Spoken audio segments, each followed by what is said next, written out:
Hello and welcome to Wild, Wise and Curious. I'm Michelle. And I'm Lou, and we're really glad that you're here with us today.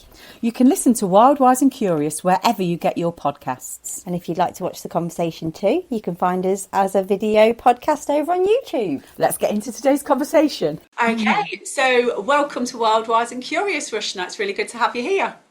Oh, thank you for having me. I'm so excited, to be invited in. It's all this subject and everything topic is so exciting for me. So yeah, thank you. Super, thank you. It's lovely to see you this morning, Rushna. So, Rushna, how did you sort of realise that you were in perimenopause? To be honest, my journey is quite a funny one because I have kind of been into menstruality and understanding my body for years before I got into menopause or perimenopause. And we can, I'd love to talk about that a little in a bit, but in particular, so 25 years ago, I was kind of doing all of this. And then when I finally came into perimenopause, I knew about it in theory, but coming into it, just bang in the middle of a a period menstruation course was like pretty crazy. And also, I suppose, what it was meant to be, because I was able to be held through it. And so when I finally went through it in this course, I noticed, because I was deeply in this course looking at my cycle and all of this, and suddenly was like, oh, this is very different to how it's been for years. And I understood this for years, and suddenly it's shifted, and it was like a new reckoning and a new awakenedness, I guess, for me. And that was a few years ago. That was, I would say, probably started a bit earlier, but I noticed it about 3 years ago. Okay. So because you were deep into this work already, you kind of saw it coming, did you? Yeah, exactly. So I guess a little bit of my story is that about 20, 25 years ago, I would say my mid-20s, and I'm like later stages of 40 now. And I actually went out and bought this book because I wanted to kind of learn about my astrological cycle more than anything. And I had no idea it would like turn into this. And I bought this book, and it was a year-long journey. And I'm a Cancerian, and it was like kind of looking at as a Cancerian each month what you would do in your ebb and flow, and like you were plotting how you were feeling and all. Now when I think of it, it was all menstruality, but at the time that's not what I thought it was. I thought it was just this astrological year thing that I was recording. And like, I think 3/4 into it, I started realizing that it was matching my periods, my moods, all of it started dropping in myself without realizing. And that was when I went into this like huge, like deep dive into what is this. And that was I was really quite early. And if you think about it, it was before there was like courses and people talking about it. And I must have been like 23, 24, something like that. And I just went deep dive, looked into it, started looking for like red tent circles, started looking to learn more. And that was like kind of the span of the next, I would say, 10 years. And so I kind of felt like I knew it. So, in those 20 years, I've really been doing MCA practice, which is like, looking at my cycle, learning what my body does, not using contraception. And actually, in that time, I met my husband, and he didn't know any other way. When we talk about it now, it's really funny because he was like, I asked him, because I'm really into menstruation now, and I said, does this, is this different for you? And he goes, I don't know any other way. I've been with you so long now. I've forgotten anything It's else. always been the same. It Yeah. feels normal to know this stuff. And, like I really trusted in my body. We have two children, and we conceived both of them based on my period, and didn't conceive them as well. You know what I mean? Like Yes, I yeah. didn't use contraception. Um, and it's been a really interesting journey for me, and trusting my body. And so when I finally did this course with Red School, when it was time for my many menopause like journey, perimenopause journey, I didn't know about that. I knew about everything else. I'd learned about, I delved into everything else, but perimenopause seemed so far away, even though in theory I knew what it should feel like. And so suddenly I was in it, and thank God I was being supported by these amazing women and people. because we were all together and I was suddenly feeling really the depth of not understanding my body all over again and going, oh God, what is this? So yeah, that's fast forwarded all of that time, but that 20-year journey was incredible time for me. And when I look back at it, at the time I didn't think so. I thought it was just something that everyone does. I thought everyone knows this Oh, actually. only. Yeah, You know, only. while you're talking, Rushna, I'm thinking, oh my gosh, I wish I'd have Same, yeah, it's been exactly like, the same yeah, feelings I was I having. I wish I'd wish have been I'd on have, that yeah, ball. because it was only really once I came into this that I started to like really look at, Yeah. like, Yeah, about 6 years, I think, for me. Yeah. Since this all started. yeah, because you just take it all for granted. Oh yeah, It here we just go again. happens. Yeah, Yeah, yeah, it just yeah. happens. Oh, you feel crap, or you feel like this, or you feel, Yeah, and yeah, you've the got to different work highs and through it lows. and all this kind of thing. And then it's only like now that I started to live with my cycle. And I thought if I'd have only been doing this years ago, how much my life would have been different. Yeah, yeah, absolutely. I mean, what was the name of the book that started you off on this journey 25 years ago? I have no idea because it was nothing to do with men. It was nothing to do with periods. It Okay. was some type of like, like it was so cheap as well, like just from a bookstore. And it was like a journal. It probably was amazing, like, and if I could find it now, but it was like a astrological journal based on your star sign. That was literally what it was. And no, Okay. nothing to do with menstruality, nothing to do with periods or being female even. But in it, it was, and I wish, to be fair, now I look back at it, it's a great business model for menstruation. But like Yeah. it showed like this graph each month. You can plot information, and it showed like a graph, and you could look. It was almost like this graph that went up like that, and you could plot the times in the month that you were high and low. It was so like you could visualize it. The book was visual, but it was only a tiny little book, made on really bad paper. It wasn't even, Yeah, it was, yeah, it was really yeah. like quite simple, but it was just the concept of plotting that I'd never done before. The concept of, I wasn't on any contraception, I wasn't on anything, I didn't have a boyfriend, nothing. And And it it was just worked. me, and it worked. And I was like, oh, like I really notice how I'm feeling. And and it was prompting you to notice those things. And then I was like, oh, this is like, this matches my period. And my period has always been 28 days without fail, always been like that. And so I was like, it was easier for me. I didn't have like an irregular cycle, so I could just check it all. And then I was like, oh, this is something, this is something. My mum didn't, I mean, my mum is like, comes from a very ancestral, I'm Bangladeshi, and it comes from, all of this knowledge comes quite, from the elders and things, and they do it themselves, but they don't do it to this depth. So I even asked her and said, oh, is this something that you guys kind of, talk about or know about? And she was like, you go by your body. And that's what she meant. You go by your body, you listen to your body. And the seasons, and we talk about that now, don't we? The seasons, the inner seasons, or the moon, and the outside world in comparison to the inside world. And I think all of that came later for me, but that book there was a light bulb, and I was like, oh, this is more. And I've spoken to more women over the years who I thought everyone knew this. And I'm really grateful for my journey. Like, I didn't realize, I worked in a health store really young, actually. This is my story. I started working in a health store when I was like 13, 14, back in the days when you were allowed to work after Yeah, school yeah. for cash. And so I was like used to do this, the shelves and the stock and stuff like that. And that lasted a span of 10 years actually. And I started doing more in that health store. I was working part-time, and then I was working weekends and holidays, and I had some incredible mentors during that time, and people who really brought me into the alternative world. So I think that was the start of me questioning it actually. And I remember I bought it out the other day, and I remember Instagramming it, this book that I bought back then in that health store about perimenopause, or not perimenopause, but like going natural with your hormones. Yeah. And Okay. and Wow. I don't know why I got that book, but I've got it, and I bought it when I was like in my teens, for God's sake. And then I still have it, and I pulled it out, and I was like, wow, like this is really relevant to me now. And it wasn't back then. It was really about how I should look after my body and what we can do. And so, anyways, that's my journey. And I think that's why at that age I was ready. I think I wanted to look at an alternative. I was curious already. Um, And actually, yeah, so my husband's really part of the journey, but we've got two young children. And my daughter is in her menarche now. She's, 13. She's into that. And my son, who's 9, it's been really good because I've just introduced it into my family just from the beginning. Just from the beginning, not spoken about it.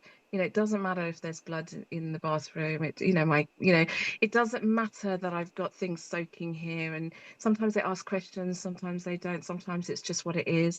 I have this clock, you can get it from Inner Seasons, and it's beautiful. And it's like a wind up clock, and you put it on your first day of your bleed, and then it just stays in the family space. And everyone in the family knows what my cycle is without me having to talk about it.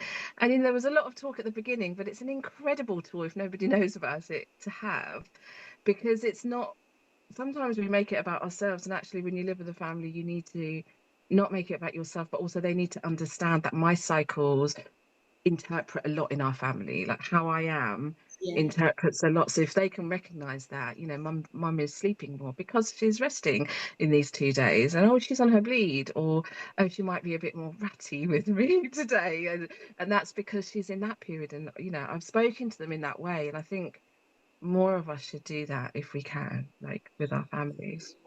Yeah, it just encourages the conversation. It stops it being a taboo subject. I mean, my house, so there's my husband, and we've got three boys, ranging from 22, 21, and 16. And I've not had a period for, I can't remember if it's 3, 4, or 5 months now, but I came on my period yesterday. And I should have known because I was craving all the wrong things and I was really tired. And yesterday I wasn't at work and I was trying to do some work for uni and I just couldn't get my head into it. And I took myself off into the little, we call it a little music room.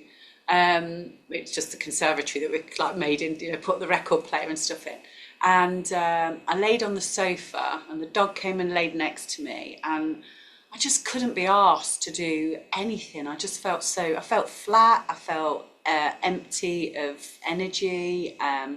And I noticed, and my husband came home and he came in to see how I was, sort of said hello to the kids and then went into the kitchen and I heard him washing up. And then like after that, I heard him prepping dinner. And I just thought, okay, it takes time. But I think the fact that I had just gone, absolutely no chance today, I'm not moving. It's really nice when people start to recognise. And, I've always spoken to the boys about periods and stuff. And when they were talking to me yesterday, you all right, Mum? I was like, no, I've come on my period. I'm really tired.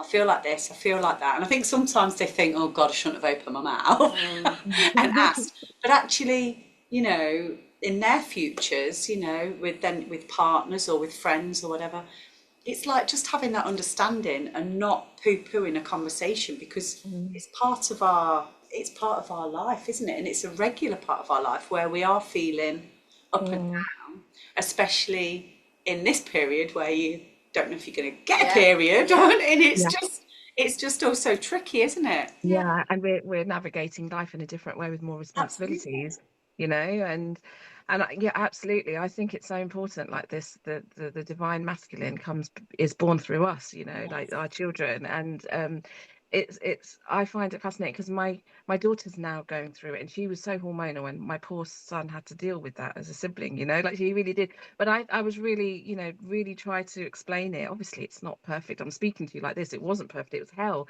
in the house, but like explaining it to him how she was feeling or she was going through, but also like we bleed once a month a lot, and it's like sometimes the patriarchy has created this thing where it's just, oh, it's nothing, they just deal with it, they just get on with it, because we just get on with it, we go to work, we do everything, we don't complain.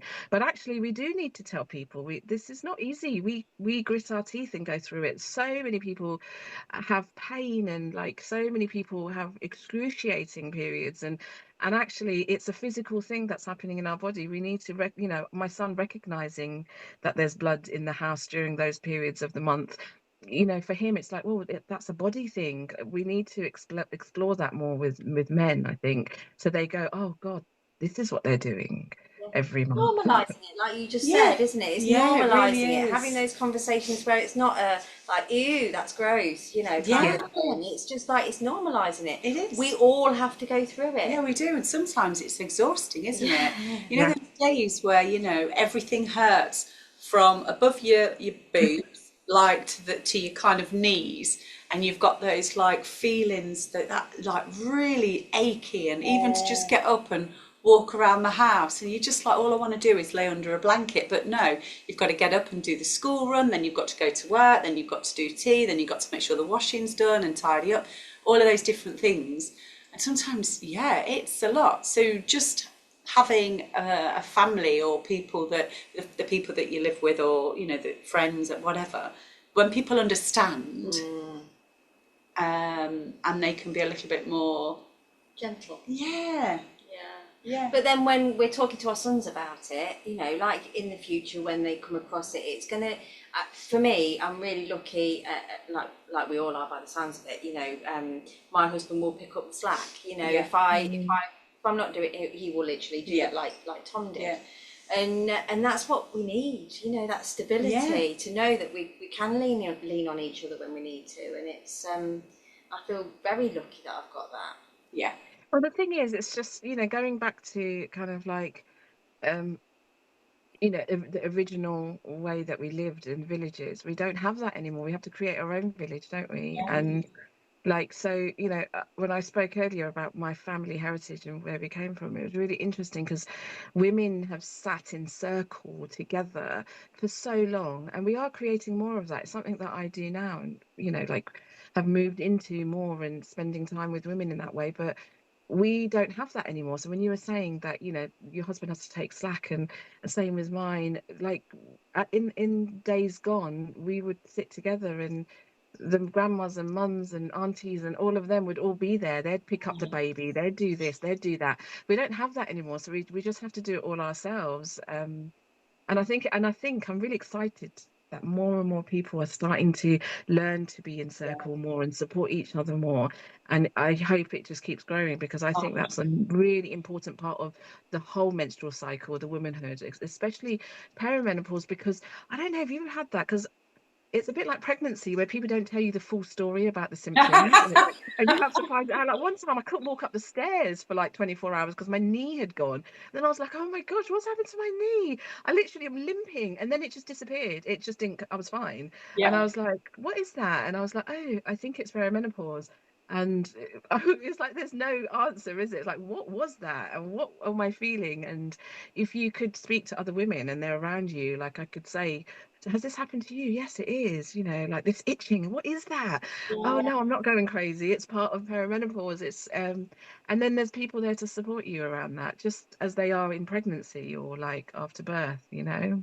Yeah, we say that quite a bit, don't we? About sort of going back to generations where we'd all be sat round a fire or cooking some food, and just, you know, I could almost imagine having your head on someone's knee as they stroke your hair and say, don't worry, that panic, that worry, that, you know, that aching leg, or that this that isn't working, it's only perimenopause, it will pass, and we've all experienced it. Or go and speak to so and so over there, she's really experienced that part. Or, but I mean, like you, we're really excited about the fact that women do seem, or we kind of think, you know, there are sort of like these growing circles, and we've been to some, haven't we? And Lou's facilitated some. You facilitate circle as well, don't you? And that space of just being with women and just talking about your experiences, where you feel like you are you're heard, and you can trust that circle of women. And also, even if you don't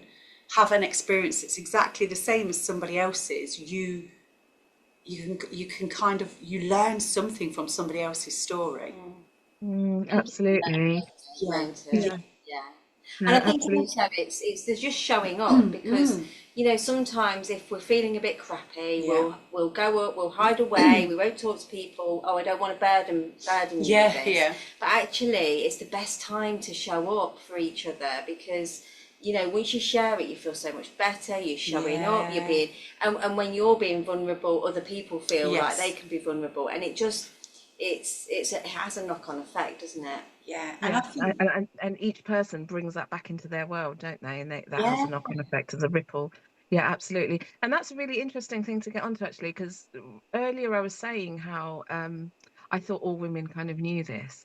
And it was a really pivotal time in my life when I realized they didn't. And it was not that long ago, actually. It was really crazy. So it was not, even though I was involved in all this like kind of like menstruality work naturally in my body, I never did a course or anything. I just lived it for 20 years. I kind of like had that experience. And then I was like toying with the idea. I was kind of like going through that typical, now I know, perimenopause stage of stepping into my elder years and, you know, going grey and all of the things, like embracing all those things and deciding I'd wanted something different in my life and shifting up my career and all of this. And so I was at this festival. Well, it was like a women's retreat festival. And part of it was that we hold space for each other and you come with your ideas. And I was shitting myself, but I really wanted to hold this menstruality circle. Um, and then, you know, I was allowed to do whatever I want. So I was like, okay. And I put it up on the wall and I was like, this is what I'm going to do. And I'm going to talk about the stuff that I know. And then I started really freaking out because I was like, who wants to hear me? Because I have no experience. I don't have a course or, you know, I don't have this special knowledge that's been certified or anything like that. But then 17 women turned up to this circle with me and it was incredible. And it was a really beautiful circle. And then at the end of it, I still kind of doubted whether, you know, what I was doing or sharing was right. And at the end of it, in particular, a couple of people came and spoke to me and said that they had never heard this and it's changed their life with their children. You know, I saw them in a different event and they were like, you know, what everything you taught us or spoke to us about, it's changed everything. I've looked into it. We've got 2 teenage daughters and and all of that. And I was like, wow, this is the magic, right? So you can't say that you don't have knowledge. Or you don't have, you know, a course under you or you know, something. You have to trust by experience and what you've lived, and your knowledge, which might seem like nothing, is vast to somebody else. It might be dropped to you, but it's vast to somebody else. And for me, that was the moment where I was like, wow, 17 people in that room who were all, I thought, would know about this. Majority of them didn't, and they were there to learn. Like, how many more women are out there who need to know this? And that, for me, embarked on a completely new venture into what I wanted to do with my life. And I shifted. I come from corporate HR. That's my background. Yeah. And I We all seem to dump the corporate bit. yeah. And I completely changed my career and decided I just wanted to do more of this and change and change other people's perceptions of learning about their bodies or their daughters. And it wasn't just menstruality, but it was a massive part of what I started embarking on a few years ago. And everything shifted for me, actually.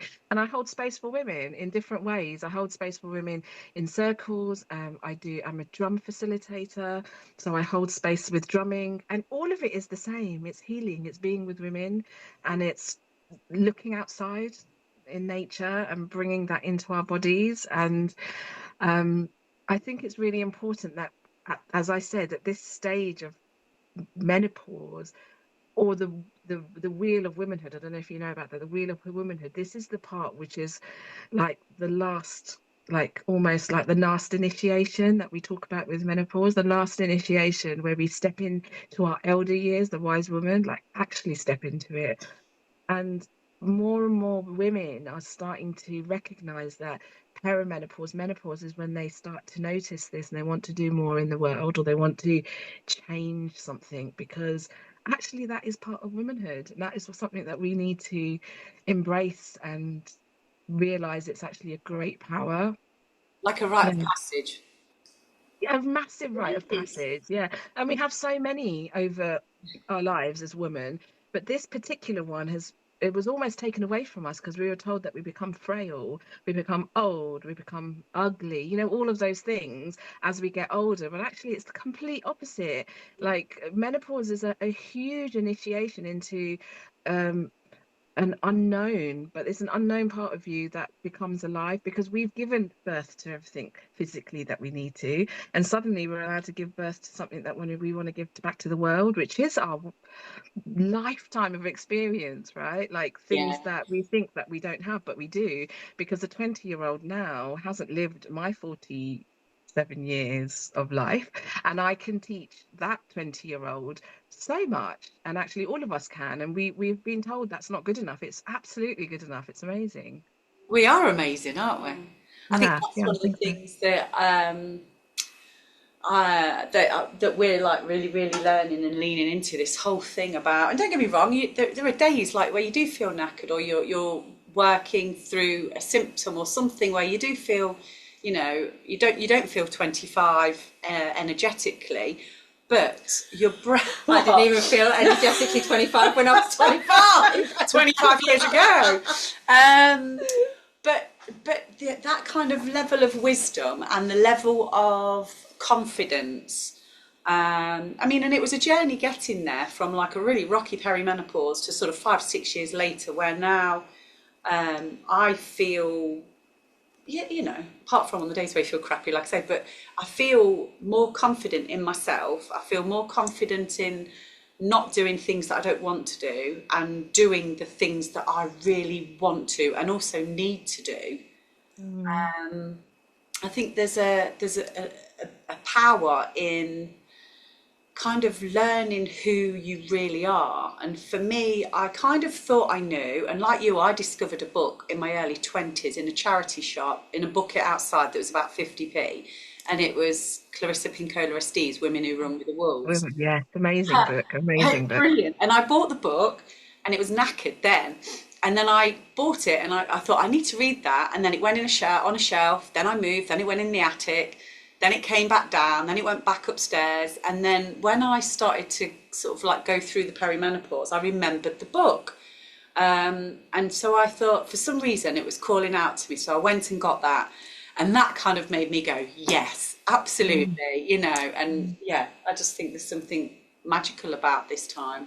I really love the whole we're messengers for ourselves later on in life. Yeah, our younger messengers. Yeah, because I was I didn't know why, but I was so into like herbs and one of my first books was a book on herbs, and then I went on to train to be a clinical aromatherapist, and it was just I'd got this real yearning to want to know more about plant medicine and all that kind of stuff, and I just how it all links in, and like all these little tiny messages along the way, and you're like, there's like the crumbs, right? The little crumbs that we leave, and actually it's almost like you're going back. I felt like I was going back and going, oh, I did all that already. There was like, it's like crossroads, isn't it? Like, was it the road less traveled?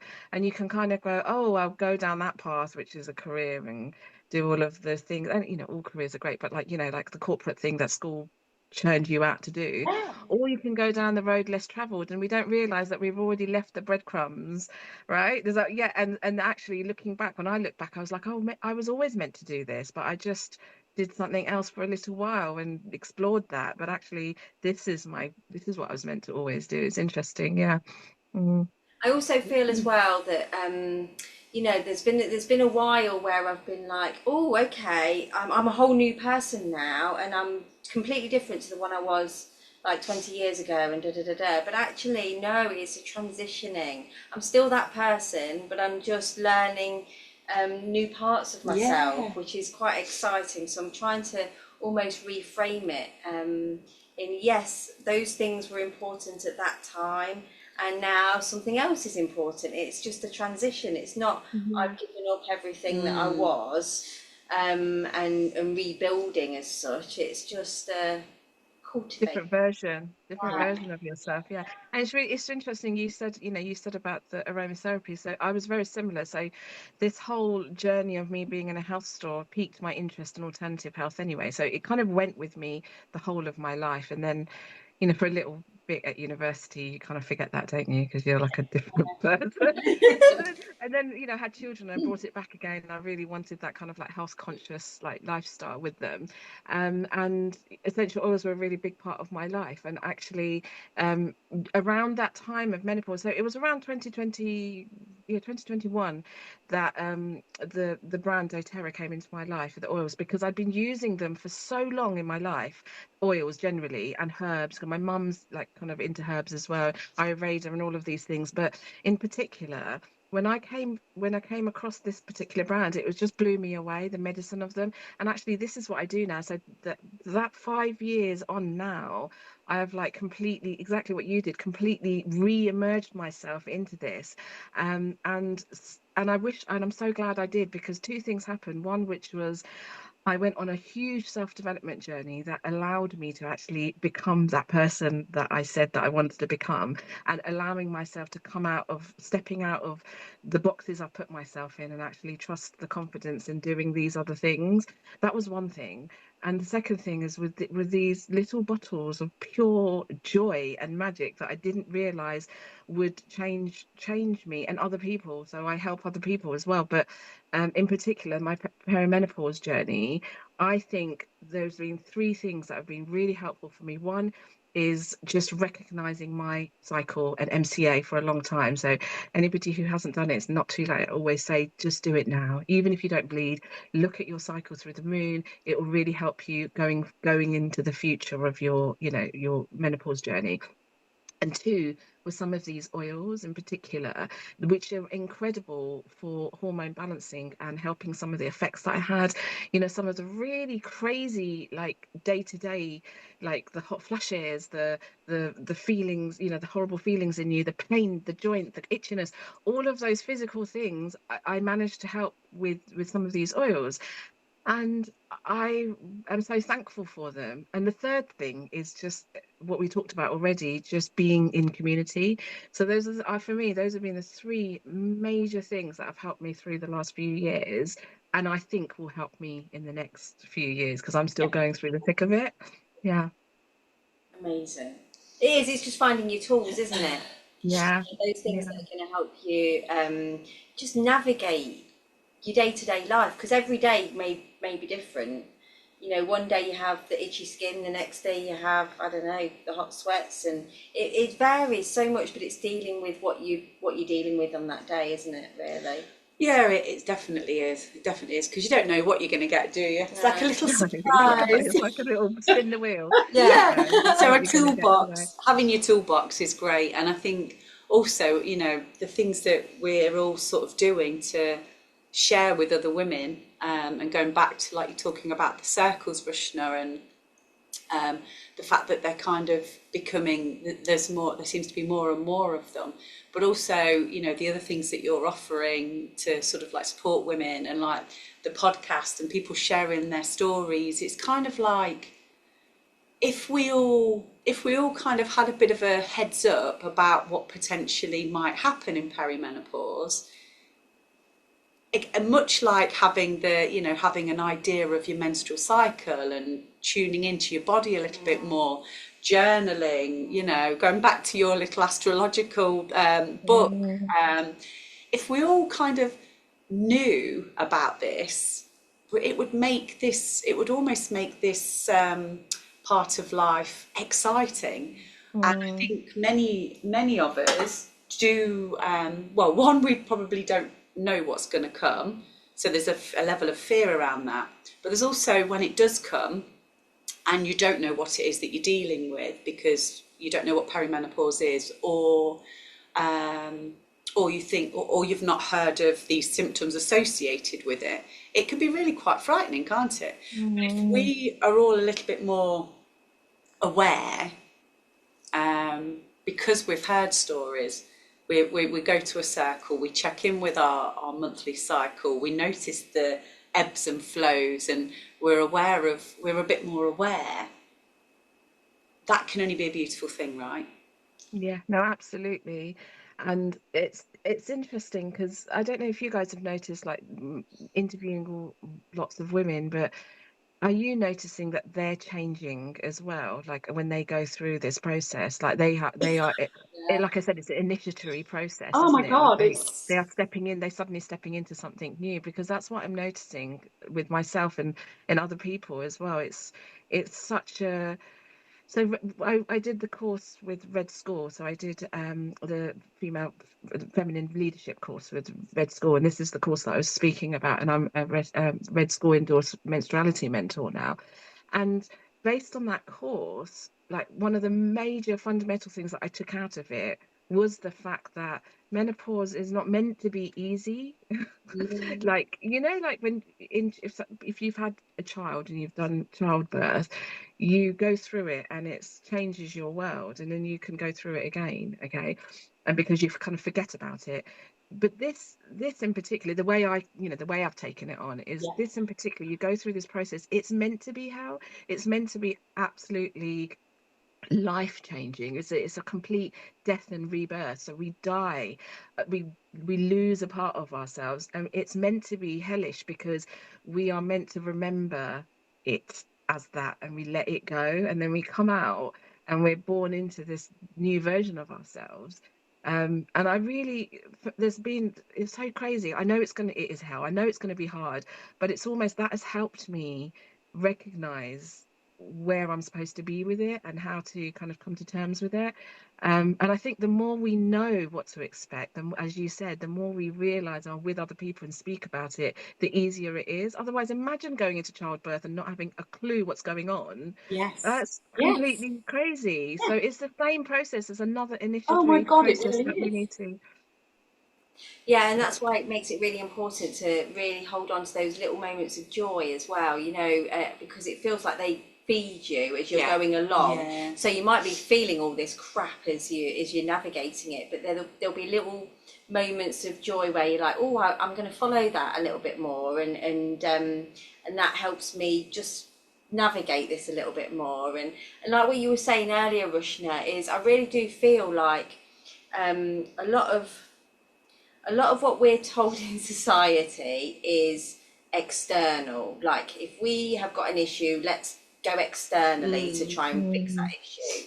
Whereas if we're more internal with it, if we understand our bodies a lot more, we can understand what nourishes. We really do work out what makes us feel good at certain times of the month and that kind of thing. And I think that's so important. And I wish I'd have done it so much, when I was so much younger, like you were, because I feel like I'm only doing it now. I'm like really listening. Actually, I'm not going to push through that. I'm going to just rest, or and that kind of thing, because we're not taught to do that. And have you found there's this grief with women who feel the same? There's this grief of like not having that earlier, like, but like going, Yeah. oh, like even to the point like, oh, yeah, like this grief of not being taught that about their menstrual cycle, and now they're at the end of it, and they're like, oh, now I know about Yeah. it. Why didn't I know about it so much longer? Yeah, I've definitely felt that and heard that as well. Um, and we're doing like I said with this podcast, with the work I'm doing, with the people that you've spoken to on the podcast as well, like all of these people are feeling this, and I find that magical actually. All of these people are finding their elder self and suddenly going, it's not a midlife crisis. I'm meant to do this Yeah. different thing. I'm meant to change. I'm meant to be someone else and bring more of this into the next person or the next person. And we're meant to, that's what we're meant to be doing in life. And And share I that find, with our children as well. Yes. Yeah. Yeah. Yeah. yeah, exactly. I think it's really quite important to remember all of that. Um, yeah. Yeah. It's kind of like going, I mean, we've spoken about it before, but like kind of like you go into a bit of a, well, my personal experience was I kind of went into a bit of a dark place with it all.